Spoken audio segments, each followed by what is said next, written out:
Salam sahabat-sahabat, kembali dalam channel Wartawan Injil. Ya. Pada kesempatan ini kembali kita akan bincang-bincang tentang Kristen. Kristen artinya adalah pengikut Kristus atau murid-murid Yesus. Orang Indonesia disebut Indonesian. Pengikut Kristus disebut Kristian. Seperti itu ilustrasinya ya. Jadi istilah Kristen tidak lain dan tidak bukan adalah sebutan bagi pengikut Kristus. Di beberapa video yang lalu sudah saya sampaikan bahwa Kristen berbeda dengan orang beragama Kristen. Orang beragama Kristen belum tentu Kristen. Ya, karena berbeda. Kristen artinya adalah sikap hidup mengikuti Kristus. Itulah Kristen. Nah sahabat-sahabatku, sering sekali orang kadang salah kaprah ya. Ketika menyebut dirinya sebagai Kristen, tapi ternyata hanya beragama Kristen atau hanya menjadi pengagum, penggemar, fansnya Yesus, tapi tidak betul-betul menjadi seorang pengikut Kristus. Sahabat-sahabatku, kalau kita berikan analogi seperti ini ya, ada seorang mengaku warga negara Republik Indonesia, berkebangsaan Indonesia. Kemudian ditanya, kamu lahir di mana? Saya lahir di Indonesia. Pekerjaanmu apa? Saya dosen guru bahasa Indonesia. Lambang negaramu apa? Bendera negaramu, lambang bendera negaramu apa? Lambang bendera negara saya adalah merah, putih, biru. Loh, kamu Indonesia? Iya. Coba sebutkan lagi, apa warna bendera negaramu? Warna bendera negara Republik Indonesia adalah merah, putih, biru. Loh. Ya. Paham sahabatku? Ya. Jadi meskipun dia mengaku guru bahasa Indonesia, bahkan dosen bahasa Indonesia, tapi ternyata lambang benderanya bukan merah putih, tapi merah, putih, biru. Artinya orang ini sebenarnya bukan betul-betul Indonesia. Hanya ngaku-ngaku doang. Ngaku-ngaku saja. Tapi tidak betul-betul Indonesia. Karena lambang bendera Indonesia, bendera kebangsaan Indonesia bukan merah, putih, biru. Tapi merah, putih. Nah, itu sebagai sebuah ilustrasi kawan-kawan atau analogi ya. Nah, hari ini pun kita bisa bertanya, jika ketemu orang mengaku sebagai Kristen. Saya Kristen misalkan ya. Saya pendeta. Apa pekerjaanmu? Guru, dosen teologi Kristen. Weh. Kita tanya, siapa ilahmu atau siapa Godmu? Siapa sesembahanmu? Sesembahan saya, God saya, Allah saya adalah Allah Bapa, Allah Anak, Allah Roh Kudus. Weh. Atau dia bilang, sesembahan saya adalah Bapa, Putra, Roh Kudus. Sudah jelas ini bukan Kristen. Mengapa? Kita ingat, Kristen artinya adalah pengikut Kristus. Jadi, kalau namanya pengikut Kristus, pasti ilahnya atau sesembahannya atau Allahnya harus sama persis dengan Allahnya Kristus. Iya kan? Orang Indonesia benderanya ya harus merah putih. Ngaku Indonesia tapi benderanya merah putih biru. Ini jelas Indonesia abal-abal. Begitupun jika ada orang ngaku Kristen, tapi ternyata Allahnya beda dengan Allahnya Kristus, beda dengan Allahnya Yesus, maka sudah jelas orang itu apapun profesinya, apapun jabatannya, apapun gelarnya, dia bukan benar-benar Kristen. Kristen artinya pengikut Kristus. Jadi Allahnya seorang Kristen pasti sama dengan Allahnya Kristus. Siapa Allahnya Kristus? Siapa Allahnya Kristus? Alkitab begitu jelas. Kata-kata Yesus sendiri mengatakan. Tertulis di dalam Injil. Ada di Injil Yohanes. Yohanes misalkan di Yohanes 17 ayat 1 sampai 3. Yesus tegas mengatakan, Bapa, Engkaulah satu-satunya Allah yang benar. Jadi jika orang ngaku pengikut Kristus, pasti Allahnya sama persis dengan Allahnya Kristus, yaitu Bapa. Bapa inilah yang di dalam teks-teks perjanjian lama disebutkan sebagai Yahweh atau Yehua atau Yahweh atau Yod He Vav He. Jadi Allahnya orang Kristen pasti Yahweh. Kalau ada orang-orang ngaku Kristen tapi Allahnya ternyata beda, ketika ditanya siapa Allahmu, siapa Godmu, siapa sesembahanmu, siapa ilahmu, kemudian dia jawab, sesembahanku adalah Tritunggal Maha Kudus. Sudah pasti itu Kristen abal-abal. Apa warna benderamu kalau kamu betul-betul orang Indonesia? Merah, putih, biru. Sudah pasti itu Indonesia abal-abal. Begitupun ketika ditanya, siapa ilahmu? Allahku adalah Yesus Kristus. Sudah pasti itu Kristen abal-abal. Kalau pengikut Kristus yang asli, pasti ilahnya sama seperti ilahnya Kristus, yaitu Bapa. Kalau Yesus ngajarin kita berdoa, Bapa kami yang ada di surga. Tidak ada berdoalah kepada Yesus Kristus, Allah yang maha kuasa. Nggak ada. Berdoalah kepada Bapa, Putra, dan Roh Kudus. Nggak ada itu. Jadi sahabat-sahabatku, ini sebenarnya sebuah pemahaman yang gampang. Bagi orang-orang yang ngerti bahasa, yang jujur hatinya, yang nggak neko-neko, ya, ini gampang banget. Jadi kalau kita ketemu orang yang mengaku-ngaku Kristen, apakah dia pendeta, apakah dia ngaku guru, pengikutnya banyak, ya, dia dosen, tanyalah, siapa ilahmu? Siapa Allahmu? Kalau jawabannya adalah Allahku adalah Yahweh atau Allahku adalah Bapa, berarti dia betul-betul pengikut Kristus, karena Allahnya sama dengan Allahnya Kristus. Ilah atau Allahnya Kristus itu Bapa. Jadi kalau ada orang ngaku-ngaku pengikut Kristus, tapi ditanya siapa ilahmu? Ilahku adalah Kristus. Dia bukan pengikut Kristus, atau dia Kristen palsu. Ini gampang sekali sahabat-sahabatku. Hal yang sangat mendasar. Jadi ini bukan sebuah misteri atau sebuah hal yang harus pakai sandi-sandi tertentu, kode-kode rahasia. Enggak. Ini hal yang sangat gampang dipahami.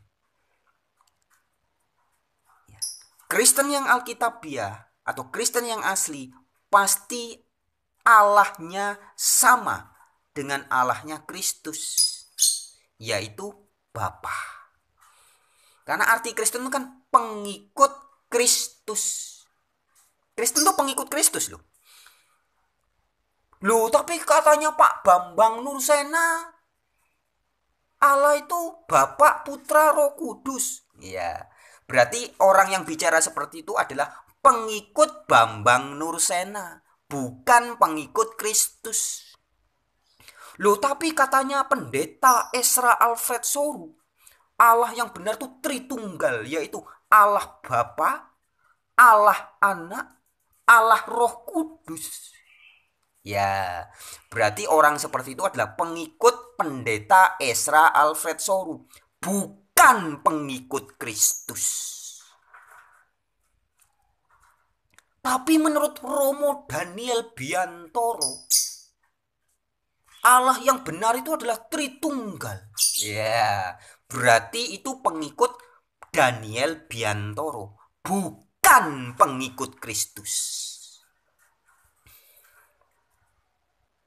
Tapi katanya pendeta Henry Tan, Yesus ya Bapa itu, Bapa ya Yesus itu. Nah, berarti itu pengikut Henry Tan, bukan pengikut Kristus. Kalau pengikut Kristus, Allahnya pasti sama persis dengan Allahnya Kristus. Seperti juga Paulus. Siapa Allahnya Paulus? Trinitas, Tritunggal. Tidak. Dalam 1 Korintus 8 ayat 5, Rasul Paulus mengatakan, memang ada banyak yang bisa disebut Allah, baik di langit maupun di bumi. Ayat 6-nya, namun bagi kita hanya ada satu Allah saja, yaitu Bapa. Jelas? Jelas? Allahnya Paulus siapa? Bapa. Dalam 13 surat-surat Rasul Paulus, Paulus mengatakan bahwa Allah yang dia kabarkan adalah the God and Father of our Lord Jesus Christ. Ya, Allah dan Bapaknya Tuhan kita Yesus Kristus. Jadi God yang dikabarkan oleh Rasul Paulus adalah the God of our Lord Jesus Christ. Allahnya Yesus Kristus Tuhan kita. Ya. Ini gampang sekali sahabat-sahabatku. Gampang pol kalau saya bilang ya. Buka Alkitab, dibaca. Ini terang benderang di Alkitab ini. Ya.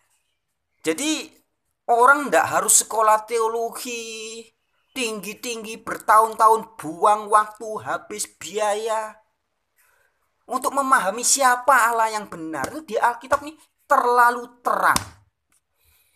Coba ini Alkitab, suruh anak SD atau SMP yang belum keracunan dogma ya, suruh baca Injil Yohanes. Tanyain, siapa Allah yang benar? Pasti jawabannya Bapa. Coba tanya anak SMA atau anak SD yang belum keracunan dogma-dogma tertentu. Tanyain, siapa Allah yang benar menurut Injil Matius? Pasti jawabannya Bapa. Gampang. Alkitab terlalu terang benderang. Nah, cuman memang masalahnya hari ini banyak orang yang ngaku-ngaku Kristen. Hanya karena KTP-nya Kristen, organisasi gerejanya namanya Gereja Kristen, bla bla bla bla. Maka kemudian dianggap dia betul-betul Kristen. Belum tentu, kawan. Tidak semua orang yang mengaku Kristen adalah betul-betul Kristen atau betul-betul pengikut Kristus. Belum tentu. Ya. Jika ditanya siapa ilahmu, siapa sesembahanmu, kemudian jawabannya Trinitas, Tritunggal, Yesus, Roh Kudus, Allah Bapa, Putra, Roh Kudus, itu sudah pasti mereka bukan pengikut Kristus. Mereka pengikut dogma gereja. Loh, tapi katanya pastor, romo saya, Allah itu Tritunggal Maha Kudus ya. Berarti Anda pengikut pastor atau romo, bukan pengikut Kristus.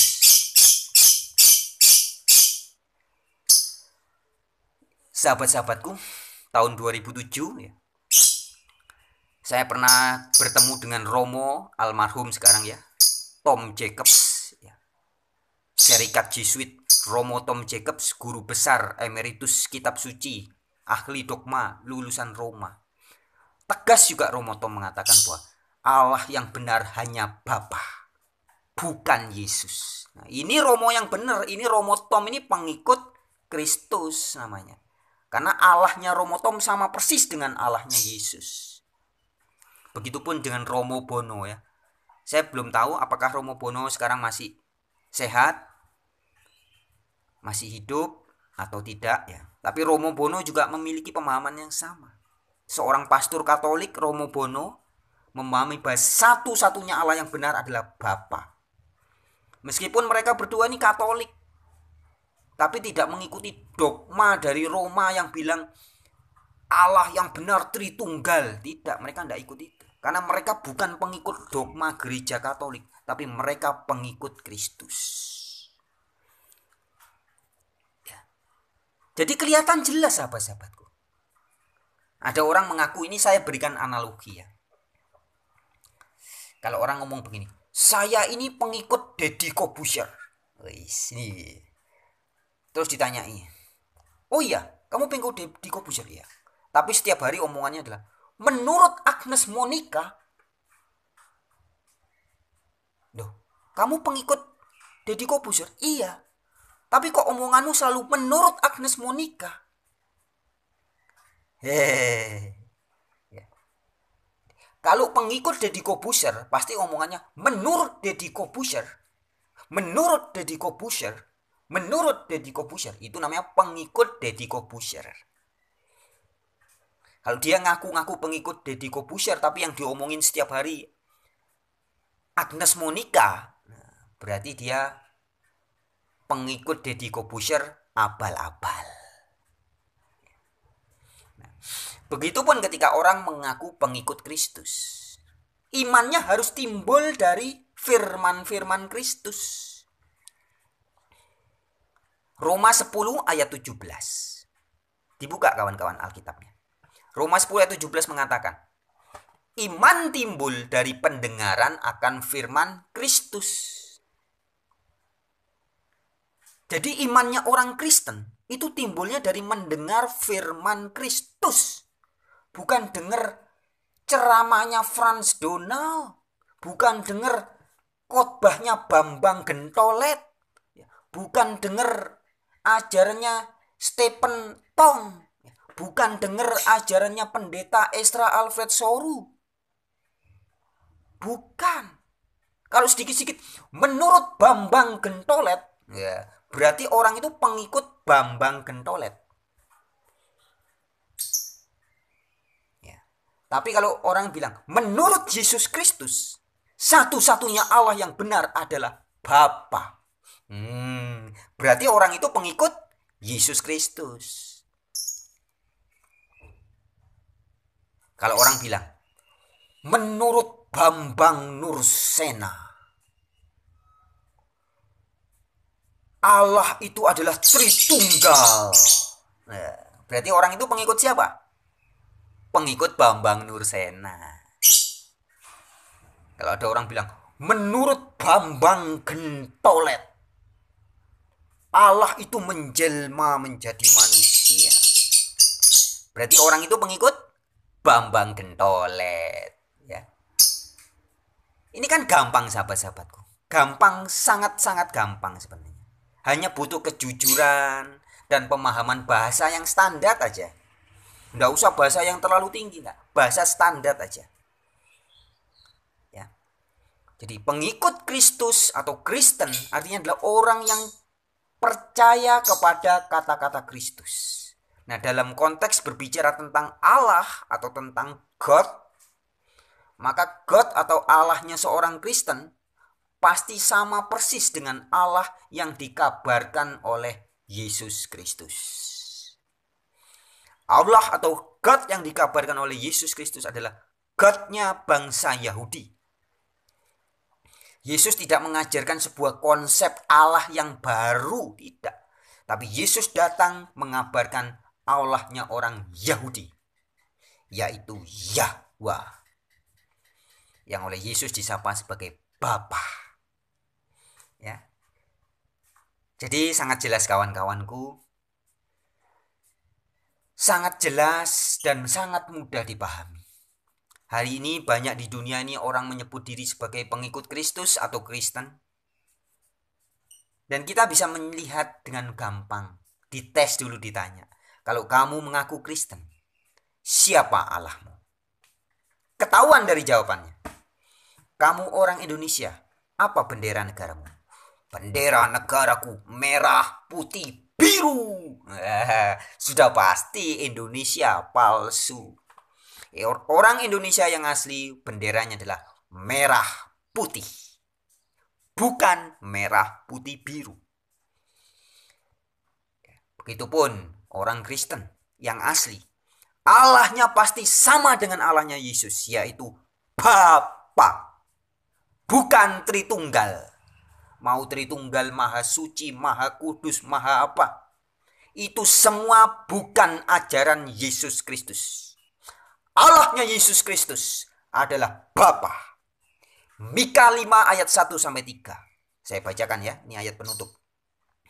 Mika 5 ayat 1 sampai 3. Ini bagus sahabat-sahabatku.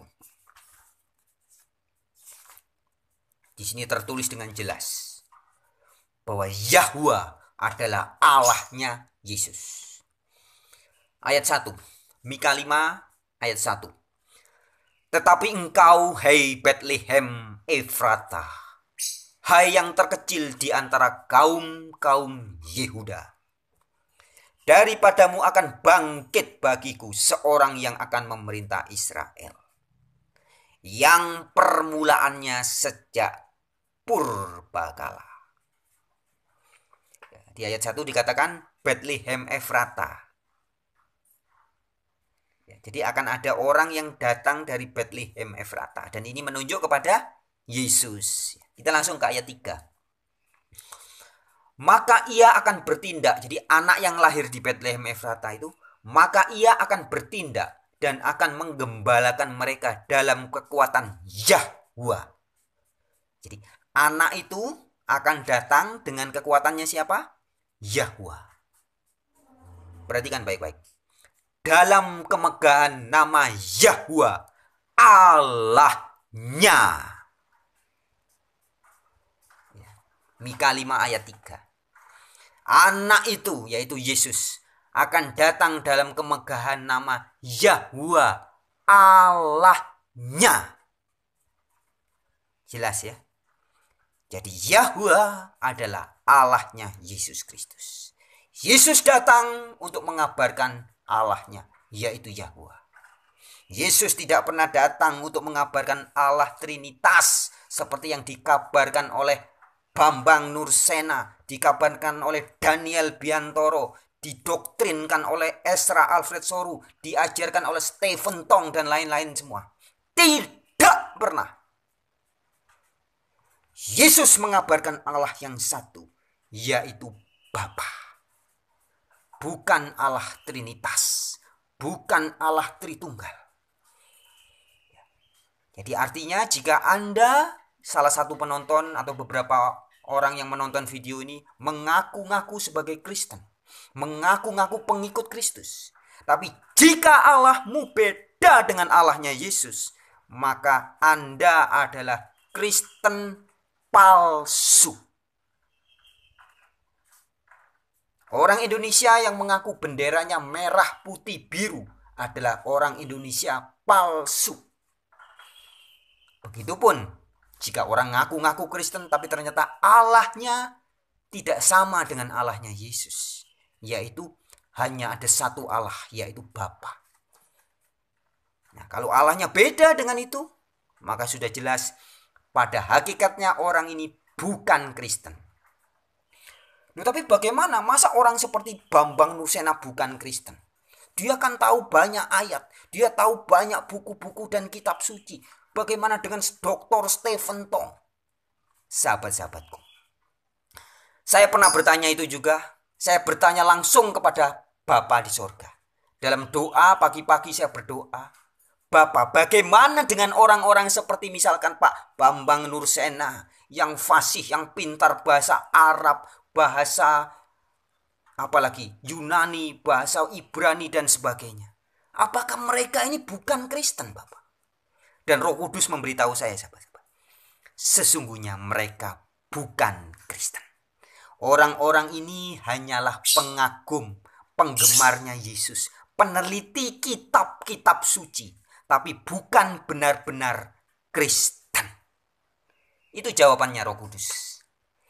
Ya. Jadi banyak pendeta-pendeta yang ngaku-ngaku Kristen, tapi sebenarnya mereka bukan pengikut Kristus, bukan Kristen betul-betul. Mereka hanyalah peneliti, penggemar, pengagum kekristenan. Peneliti kitab-kitab, maka pintar kan? Sedikit-sedikit buka buku ini, menurut kitab ini, menurut buku ini, menurut buku ini, menurut buku ini. Mereka hanyalah peneliti kitab-kitab, tapi mereka bukan betul-betul pengikut Kristus. Jika mereka betul-betul pengikut Kristus, pasti Allahnya sama persis dengan Allahnya Kristus. Belum lagi kalau nanti kita masuk ke dalam syarat-syarat seorang menjadi Kristen. Jelas sekali. Syarat-syarat jadi Kristen salah satunya harus melepaskan segala sesuatu. Mengutamakan Yesus lebih dari jabatan, profesi, cita-cita, anak, istri, suami, nama baik, harga diri, bahkan lebih dari nyawanya sendiri. Baru bisa jadi Kristen. Ya, jadi kalau orang masih bawa, saya ini doktor. Kalau orang ngaku Kristen tapi bawa doktornya. Orang ngaku Kristen bawa pangkatnya. Saya ini guru, saya ini dosen. Itu sudah pasti Kristen palsu. Karena Kristen yang sejati, Kristen yang asli, pasti sudah tidak bawa hal-hal duniawi seperti itu. Pangkat, posisi, popularitas itu sudah tidak dibawa. Tapi kalau peneliti, guru, orang yang ingin dipuja-puji kan selalu memamerkan, saya ini dosen loh, saya ini doktor loh, saya ini profesor loh, saya ini pendeta. Ya, itu semua hanya pengagum, penggemarnya Yesus, bukan betul-betul pengikut Kristus. Ya, baik sahabat-sahabatku, itu pada kesempatan ini yang ingin saya sampaikan. Sekali lagi, Kristen yang asli pasti Allahnya sama persis dengan Allahnya Kristus. Pasti sama persis. Kalau berbeda, maka itu pengikut Kristus palsu. Baik, sampai jumpa di dalam kesempatan-kesempatan yang lain. Shalom.